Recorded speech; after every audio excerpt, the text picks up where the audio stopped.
Act के बारे में। RTE से मतलब है राइट टू एजुकेशन एक्ट, जो कि इम्प्लीमेंट बेसिकली RTE 2009 कहा जाता है, लेकिन इसे इम्प्लीमेंट जो किया गया था वो 2010 में किया गया था। सीटेट के पॉइंट ऑफ व्यू से ये बहुत इंपॉर्टेंट है और जितने भी एजुकेशन से रिलेटेड पेपर आते हैं उसमें RTE एक्ट से जरूर क्वेश्चंस पूछे जाते हैं। तो आपको पता होना चाहिए कि ये एक्ट किस किस चीज के बारे में बात करता है।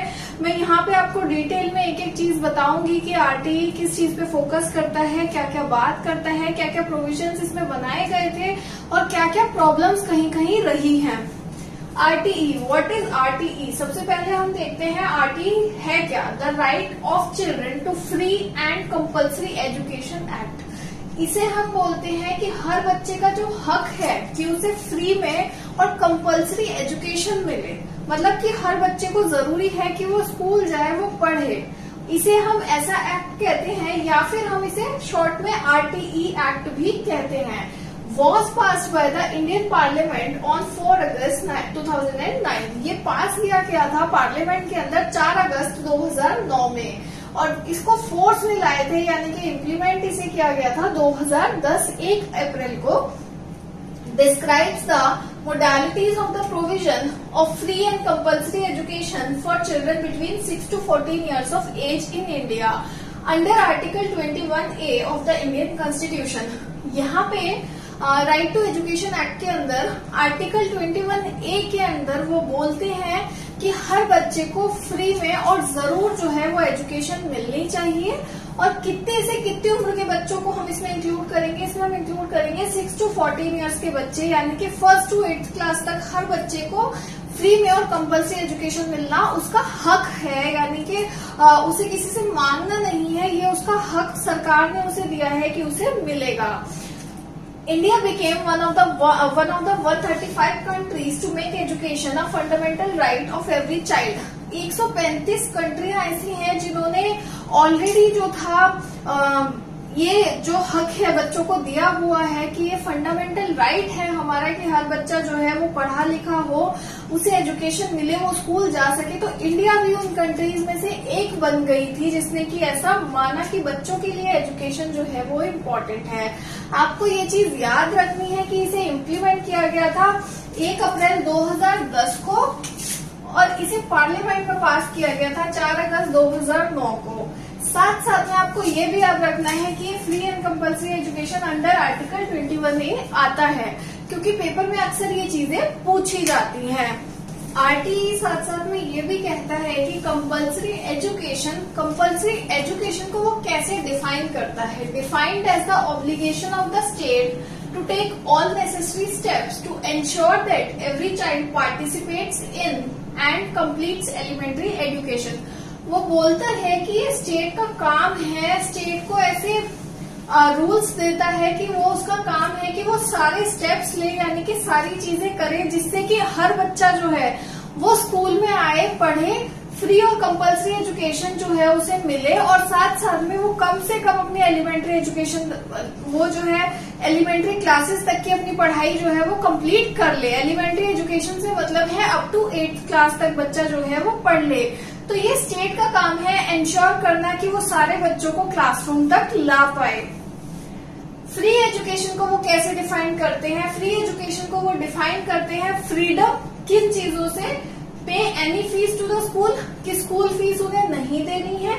incur such other prescribed expenses as may be likely to prevent the child from participating in and completing elementary education।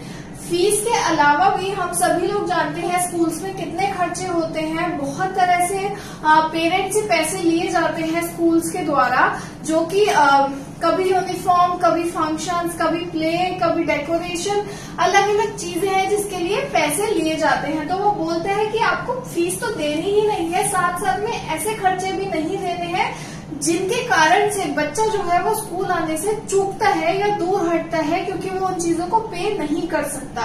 वो बोलते हैं देयर इज नो डायरेक्ट से मतलब है स्कूल फीस नहीं देनी है, और इनडायरेक्ट कॉस्ट, इनडायरेक्ट से मतलब है कि uniform, textbook, mid day meal और इवन ट्रांसपोर्टेशन का भी कोई भी खर्चा जो है वो पेरेंट्स को नहीं देना है। ये सारी चीजें जो है वो स्टेट पे करेगा। स्टेट जो है वो इंश्योर करेगा कि बच्चे जो है उनको ये सारी चीजें मिले और वो स्कूल तक आ पाए। वो बोलते हैं to be born by the child और the parent to obtain elementary education. इनमें से कोई भी खर्चा ना तो बच्चे को पे करना है, ना ही उसके पेरेंट को पे करना है, जब तक कि बच्चा एलिमेंट्री एजुकेशन तक नहीं आ जाता। The government will provide schooling free of cost until a child's elementary education is completed। वो बोला गवर्नमेंट जो है वो फ्री ऑफ कॉस्ट स्कूलिंग देगी, यानी कि कोई पैसा नहीं लेगी और बच्चे को एलिमेंट्री एजुकेशन तक वो पढ़ाने की कोशिश करेगी। आरटीई जो है वो कुछ मेन चीजों के बारे में बात करता है, और वो क्या क्या चीजों के बारे में बात करता है वो मैं आपको बता देती हूँ। It lays down the norms and standards relating inter area to pupil teacher ratio। ये कुछ चीजों के लिए स्टैंडर्ड्स डिसाइड करता है, नॉर्म्स डिसाइड करता है। For an example teacher प्यूपिल ratio, यानी कि कितने बच्चों पे कितने टीचर्स होने चाहिए। वो कहता है कि 30 बच्चों पे एक टीचर होना चाहिए प्राइमरी में। अगर एक क्लासरूम में, अगर एक स्कूल में बहुत ज्यादा बच्चे हैं तो 40 बच्चों पे एक टीचर हम रख सकते हैं, लेकिन उससे ज्यादा बच्चों पे हम एक टीचर नहीं रख सकते। 6th to 8th क्लास में वो कहता है मैक्सिमम 35 स्टूडेंट्स पे एक टीचर हो सकता है। बिल्डिंग्स एंड इंफ्रास्ट्रक्चर के लिए भी उसने कुछ रूल्स डिसाइड किए हैं, कुछ नॉर्म्स डिसाइड किए हैं, कुछ स्टैंडर्ड्स उसने मेंटेन करने को कहा है। उसने कहा है बिल्डिंग्स जो है वो ऑल वेदर बिल्डिंग्स होनी चाहिए, यानी कि ऐसा नहीं होना चाहिए कि बारिश हो रही है तो छत पे से पानी टपक रहा है, ठंड है तो खिड़कियों में से बच्चों को बहुत ठंडी हवा अंदर आ रही है। तो बिल्डिंग्स ऐसी होनी चाहिए जो सारे वेदर्स को केटर कर सके। Separate toilets for girls and boys, लड़के और लड़कियों के लिए जो टॉयलेट्स है, बाथरूम्स है, वो अलग अलग होने चाहिए। Safe and adequate drinking water, ये बेसिक नेसेसिटीज है कि साफ पानी जो है वो बच्चों को मिले। किचन होनी चाहिए, प्लेग्राउंड होना चाहिए, प्लेग्राउंड के चारों तरफ बाउंड्री होनी चाहिए ताकि कोई स्कूल के बाहर से अंदर ना आ सके और अंदर से कोई बाहर ना जा सके। स्कूल वर्किंग डेज जो है वो भी डिफाइन करता है। वो कहता है 1 to 5th के लिए 200 दिन जो है वो वर्किंग हो सकते हैं, एंड 6 to 8th के लिए 220 days is enough for working. तो फिर वो बोलता है कि टीचर्स का वर्किंग आवर्स कितना होना चाहिए। मिनिमम वो उसको डिफाइन करता है 45 आवर्स पर वीक, जिसमें वो बोलता है प्रिपरेशन टाइम भी इंक्लूड करेंगे हम। प्रिपरेशन टाइम से उनका मतलब है जब मैं ये डिसाइड कर रही हूँ कि मुझे अपनी क्लास में क्या कराना है, कैसे कराना है, वो भी उसी टाइम में इंक्लूड किया जाएगा। द एरिया और limit of neighbourhood classes 1 to 5 within walking distance of 1 kilometer, classes 6 to 8 within walking distance of 3 kilometers। वो साथ साथ में ये भी डिसाइड करता है कि कितनी दूरी तक एक बच्चा जो है वो स्कूल में एडमिशन ले सकता है। वो कहता है एक बच्चा जो है, छोटा बच्चा जो है 1st to 5th क्लास का, वो 1 किलोमीटर तक पैदल चल सकता है और उसका स्कूल जो है उसे 1 किलोमीटर के अंदर अंदर होना चाहिए।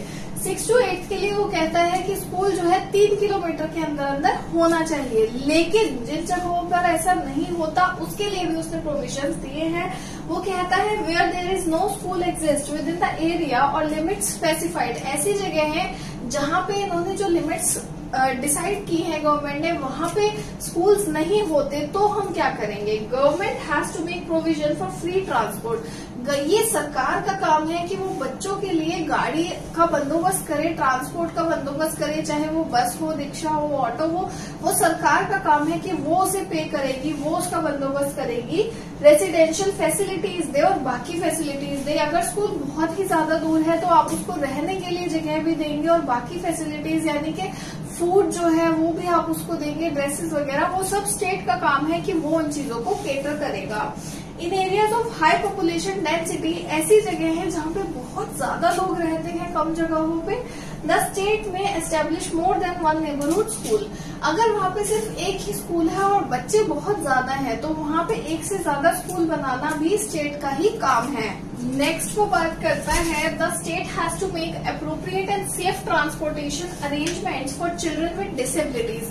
वो कहता है स्टेट का काम है कि वो ऐसे ट्रांसपोर्टेशन अरेंज करे बच्चों के लिए जो सेफ हो और सही हो, यानी कि उम्र के हिसाब से सही हो और सेफ हो बच्चे के लिए, स्पेशली वो बच्चे जो कि डिसेबल्ड हैं या फिर स्पेशली एबल्ड हैं।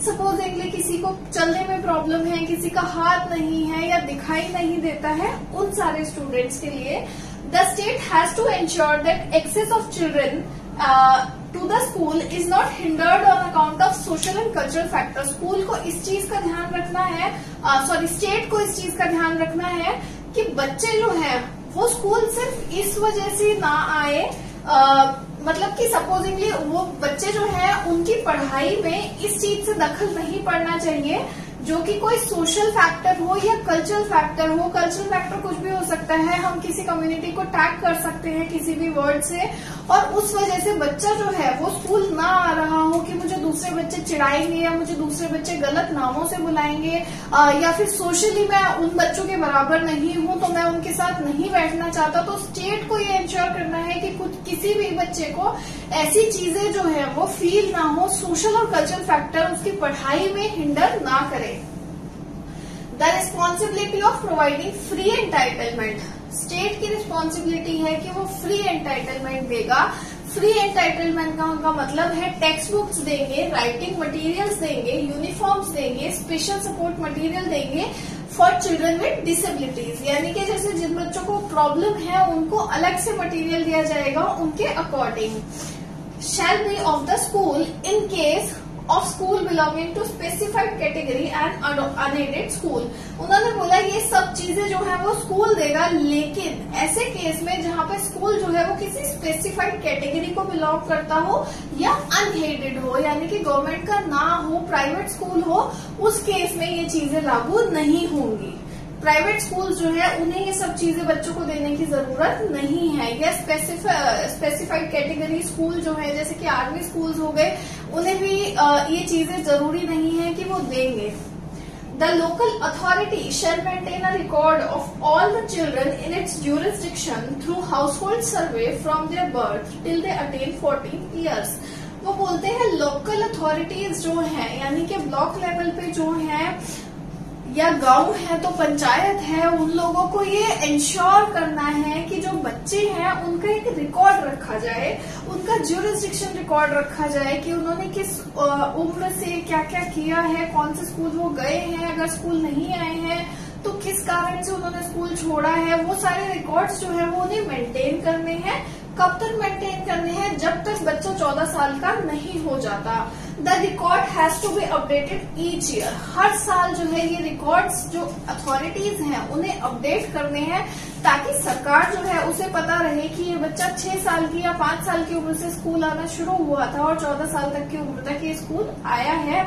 इसको जो फ्री एंड कंपल्सरी एजुकेशन है वो इस बच्चे ने एलिमेंट्री लेवल तक अटेन करी है। फिर वो बात करते हैं पर child expenditure is defined and calculated as the total annual recurring expenditure incurred by the state divided by the total number of children enrolled in all such schools not government aided schools. उन्होंने बोला पर child expenditure जो है उसको कैसे define करते हैं, उसको कैलकुलेट किया जा सकता है टोटल जितना भी पैसा जो है एक्सपेंडिचर जो है वो स्टेट कर रहा है, साथ साथ में जितने उसको उससे डिवाइड करेंगे। पहले तो स्टेट जितना खर्चा कर रहा है वो उसको डिवाइड किया जाएगा जितने नंबर ऑफ स्टूडेंट्स हैं इन स्कूल्स के अंदर। तो वो बोलते हैं इस केस में हम गवर्नमेंट एडेड स्कूल्स को इसमें नहीं काउंट करेंगे।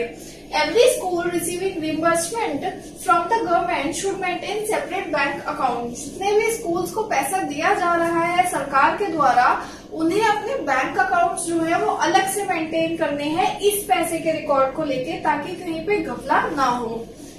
Every non-government school established after the Act came into force has to conform to the norms, standards and conditions stated in order of quality for recognition। जितने भी non government school हैं यानी कि private schools हैं जिन्हें establish किया गया था आरटीई एक्ट के बाद, वो जो है उन्हें इसी आरटीई एक्ट के सारे नॉर्म्स को, स्टैंडर्ड्स को, कंडीशंस को फॉलो करना है, क्वालिटी मेंटेन करनी है, तभी उन्हें रिकॉग्निशन दिया जाएगा, वरना उन्हें रिकॉग्नाइज नहीं किया जाएगा। Every school other than unaided school, उन्होंने बोला हर स्कूल सिर्फ अनएडेड स्कूल्स को छोड़ के should constitute a school management committee. उसको एक स्कूल मैनेजमेंट कमेटी बनानी है। स्कूल मैनेजमेंट कमेटी के अंदर पेरेंट्स होंगे, स्टूडेंट्स होंगे और टीचर्स होंगे, तीनों ही होंगे जो कि स्कूल्स के डिसीजन में पार्टिसिपेट करेंगे, जिसे हम एसएमसी भी कहते हैं। फिर वो बात करते हैं every non government schools existing before the commencement of the act has to make a self declaration within 3 months in form number 1 to the concerned DEO regarding its compliance or otherwise for its recognition। वो बोलते हैं ऐसे schools जो कि non government हैं और पहले से ही एग्जिस्ट करते हैं, जब एक्ट आया था, एक्ट को इम्प्लीमेंट किया गया था उससे पहले से एग्जिस्ट करते हैं, उन्हें क्या करना है, उन्हें एक सेल्फ डिक्लेरेशन बनाना है। सेल्फ डिक्लेरेशन फॉर्म जो है वो फिल करना है 3 महीने के अंदर अंदर, जो कि डीईओ है, जो भी उस एरिया का डीईओ है उसको रिगार्ड करना है और साथ साथ में अपने रिकॉग्निशन मांगना है। Schools which do not conform to the norms, standards and conditions after 3 years from the commencement of the act shall cease to function। वो कहते हैं ऐसे स्कूल्स जो कि आरटीई के नॉर्म्स को, स्टैंडर्ड्स को या फिर जो कि कंडीशंस आरटीई ने रखी थी उनको फुलफिल नहीं करेगा, 3 साल के अंदर अंदर उन्हें स्कूल्स, जो वो स्कूल्स हैं उन्हें बंद कर दिया जाएगा सरकार के द्वारा। कॉम्प्लियंस में क्या क्या चीजें इंक्लूड करता है? The school is open to inspection by any officer appointed by the appropriate authority।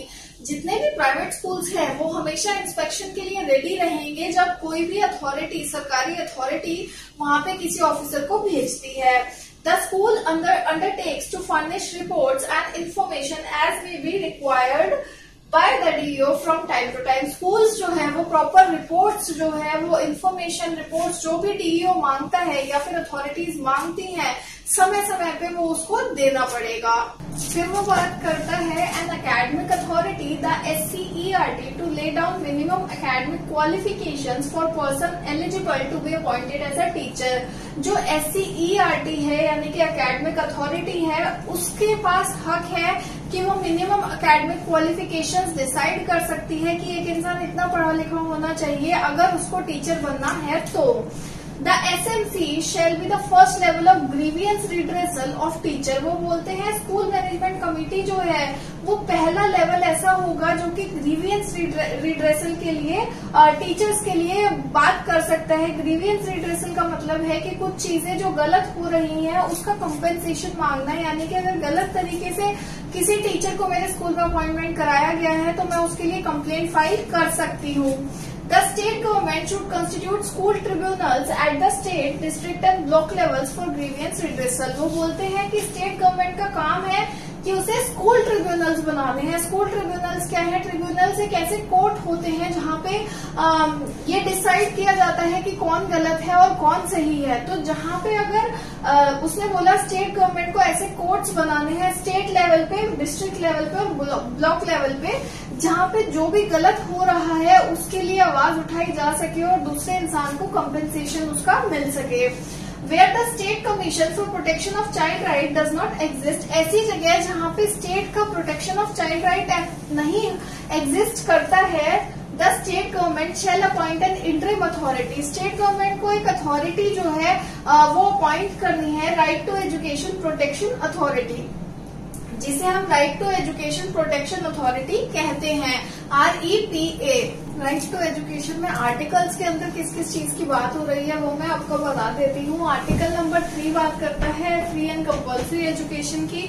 Article 6 बात करता है, कहता है कि जो बच्चे 6 साल के हैं या उससे ज्यादा उम्र के हैं और किसी भी कारण से उन्होंने एडमिशन नहीं लिया है, उनके लिए स्पेशल प्रोविजंस बनाए जाने चाहिए और उन्हें एडमिशन उनके एज और उनके लेवल के अकॉर्डिंग दिया जाना चाहिए। आर्टिकल 5 बोलता है transfer from one school to another. बच्चा जो है एक स्कूल से दूसरे स्कूल में ट्रांसफर लेगा अगर वो सपोजिंगली बहुत बच्चा ऐसे परिवार से है कि उन्हें टाइम टू टाइम शिफ्ट करना पड़ता है तो उसको दूसरे स्कूल में एडमिशन मिलना चाहिए। आर्टिकल 12 कहता है poor and needy student should be given admission in neighbouring schools and 25% seat should be reserved under EWS quota. जो गरीब बच्चे हैं या इकोनॉमिकली वीकर सेक्शन से हैं उन्हें इकोनॉमिकली वीकर सेक्शन कोटा के अंदर प्राइवेट स्कूल्स में एडमिशन दिया जाना चाहिए। नंबर 15 कहता है can seek admission in any school with in 6 months। अगर एक बच्चा स्कूल से नाम हटा लेता है तो 6 महीने के अंदर अंदर वो किसी और स्कूल में एडमिशन ले सकता है, वो कोई भी स्कूल हो सकता है। नंबर 16 कहता है no school can refuse any child और एक्सपेल। कोई भी स्कूल जो है किसी बच्चे के एडमिशन को मना नहीं कर सकता और ना ही उन्हें एक्सपेल कर सकता है। A certificate after clearing primary education society. Education वो बोलते हैं कि एक सर्टिफिकेट जो है वो प्राइमरी क्लासेस कंप्लीट करने के बाद बच्चे को दिया जाना चाहिए। हर स्कूल में एक एजुकेशन सोसाइटी होनी चाहिए, या फिर जो सेंट्रल गवर्नमेंट है वो ऐसी एक ऐसी बेंच तैयार करेगी जिसमें 15 लोगों से ज्यादा मेंबर्स नहीं होंगे और वो इसको लुक आफ्टर करेंगे। फिर वो बोलते हैं article 28 total number of vacancies of teacher can not be 10% of fix number of post. Teachers की वैकेंसी 10% से ज्यादा, जो कि फिक्स्ड सपोजिंगली फिक्स्ड 200 है, उस पे 10% ही आप वैकेंसी निकाल सकते हो, उससे ज्यादा वैकेंसी नहीं निकाल सकते। No teacher can take up tuition in free time, कोई भी टीचर फ्री टाइम में ट्यूशन नहीं लेगा। Service teacher should not utilize for any non teaching work. उन्होंने बोला जो स्कूल टीचर है उसे आप नॉन टीचिंग वर्क के लिए यूटिलाइज नहीं कर सकते। फॉर एग्जाम्पल इलेक्शन ड्यूटीज के लिए जो टीचर्स को उठा लिया जाता है वो आप नहीं कर सकते। तो आरटीई एक्ट की हमने बात करी है, जिसमें मैंने आपको काफी चीजें आज बताई हैं। इसमें प्रॉब्लम्स काफी जगह रही है। फॉर एन एग्जाम्पल की ईडब्ल्यूएस कोटे के अंदर जो उन्होंने इकोनॉमिकली वीकर सेक्शन की बात करी है, उसमें इकोनॉमिकली वीकर वो किसे डिफाइन करते हैं, कौन बच्चे उसके अंदर आते हैं, और अगर सपोज इंग्लिश इस 25% के अंदर बहुत ज्यादा बच्चे एडमिशन लेने आ जाते हैं तो स्कूल्स क्या करेंगे, कौन से टीचर को क्या कोर्स करना चाहिए ये भी कोई स्पेसिफाई नहीं है, क्या क्वालिफिकेशंस चाहिए वो सिर्फ एक बोला है कि वो डिसाइड कर लेंगे, लेकिन किस लेवल की क्वालिफिकेशंस उन्हें चाहिए वो डिसाइडेड नहीं है। आरटीई एक्ट जो है एक तरीके से बहुत अच्छा एक्ट है, लेकिन एक खामी ये भी है कि जिस बच्चे को कुछ नहीं आता, अगर आप 8th तक उसे प्रमोट कर दोगे तो बच्चों के अंदर एक आदत बन जाती है कि मुझे सीखने की जरूरत नहीं है क्योंकि मैं पास हो जाऊंगा, जो कि मैंने भी अपने काफी स्कूल्स में ऑब्जर्व किया है। तो ये चीजें, ये कुछ प्रॉब्लम्स हैं जो मैंडेट हैं और आजकल बहुत ज्यादा होती रहती हैं। आरटीई एक्ट जो है वो बहुत इम्पोर्टेंट है एजुकेशन के पॉइंट ऑफ व्यू से, और जो इम्पोर्टेंट पॉइंट्स है मैंने इस वीडियो में कवर करने की कोशिश करी है। अगर आपको कुछ और ऐड करना है, समझ नहीं आया है, तो आप कमेंट करके पूछ सकते हैं। वीडियो अच्छी लगे तो हमारे चैनल को सब्सक्राइब करें, बेल आइकन जरूर दबाएं ताकि आपको रेगुलर अपडेट्स हमारे चैनल के मिलते रहिए। Thank you.